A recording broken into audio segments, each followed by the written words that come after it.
Hello, and welcome to a brief tutorial on how to create your own personal email account.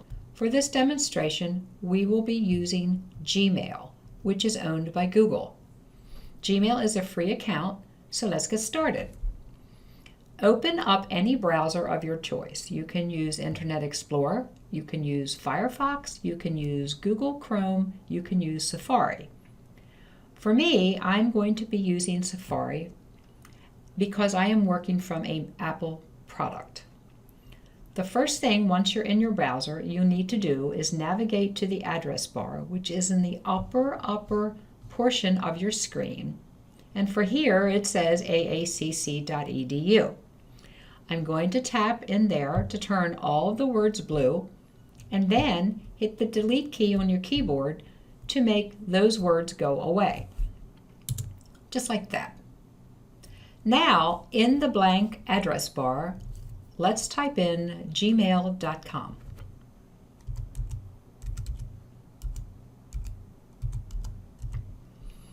Once we've done that, all you need to do is hit the return key on your keyboard to take you right there. Done. Here we are at accounts.google.com, and it is asking you for a sign-in to Google. Because you don't have a Gmail account, you will create an account. So rather than sign in with any information that you have with a different email account, you would not do that. You would create an account by clicking the link Create Account. And it takes you to create your Google account. As you see on the right-hand side, there's a lot of information that Google would like. A lot of it is very necessary. The first field is for your name, your first and your last name. I suggest that you use your real name, particularly if you're using this for professional or business purposes. So let me put in my name.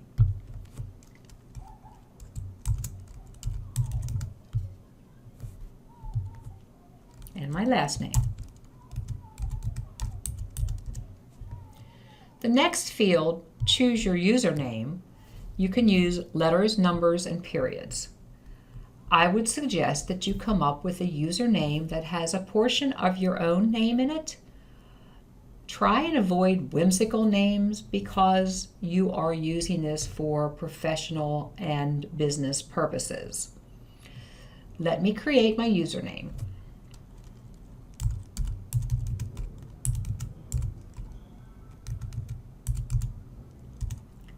That's Donna Mac AACC1.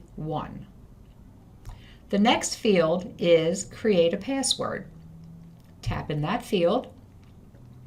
Notice it says that your password must be 8 characters. Word of advice: create a password that is relatively hard to remember, but very difficult for someone else to guess. If you have to write it down to memorize it a few times, that's fine.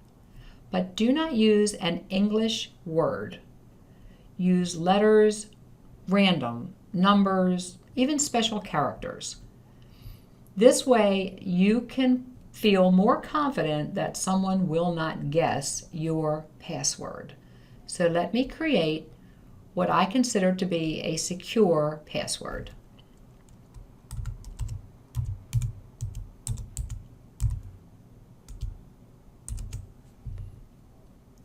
It says right here that my password strength is strong. That's a good thing. Click again in the second field because you need to type that password again.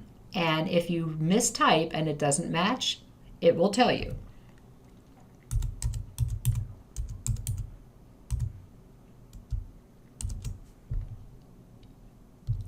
The next field is your birthday, and you may ask, why do I need to put my birthday in here? Well, Google has policies, and one of the policies is that you must be 13 years of age to have a Google account, and you must be 18 years of age if you want a YouTube account and other options that they offer. So I will be adding my birthday. My suggestion is don't make one up, because if you do, you may not remember it, and then you may not, should you lose your password, be able to get that account back. So let me put in a birthday.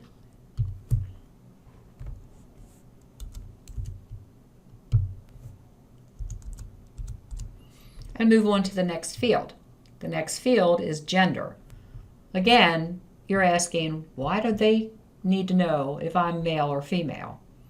This is for advertising purposes, so that you will have a much better experience when you are searching the internet. Advertisers that may be showing up on a page would be gender specific. And you just choose from the down arrow your gender, just like that. The next field is calling for a mobile phone. Why would you need to give them your mobile phone number? Well, several times I have forgotten my password. Because they have my mobile phone number, I have clicked the link that says forgot password, and I choose text me a code so that I can reset my password, and then I receive a text on my phone. You can also receive a phone call. You can also receive an email if you have another email account. But if you don't want to put in your mobile phone, not a problem. If you don't want to put in your email address, not a problem. It's just, it makes it a lot easier to retrieve your information and reset your password should you lose or forget your password. For right now, for purposes of demonstration, I'm going to leave them blank and move on. The next area here is a little hard to read.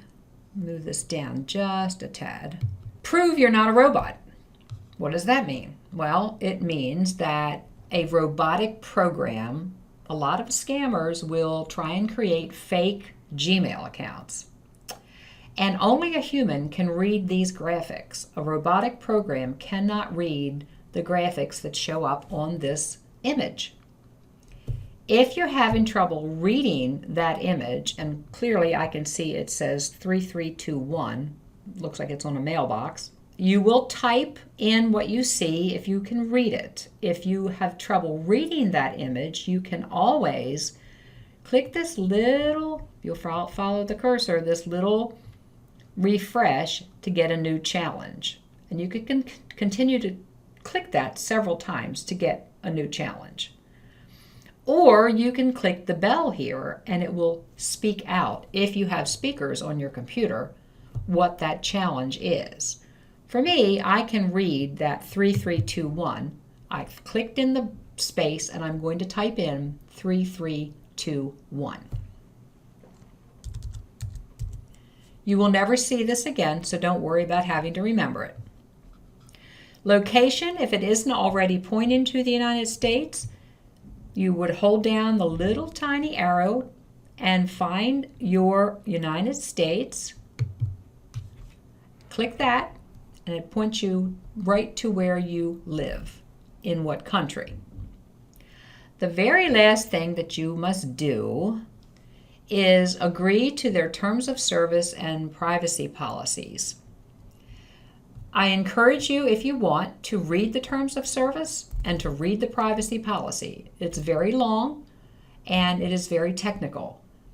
I can tell you that it is exactly the same privacy policies and terms of service that any other email account is going to offer.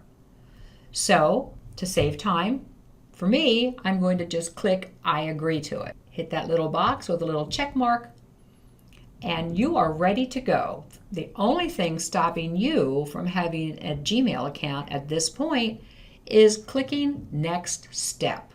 So let's do that. Congratulations, you have a Gmail account. Please stop back again for the next tutorial on how you can use your Gmail account for business purposes and for pleasure. That's all for now. Bye-bye.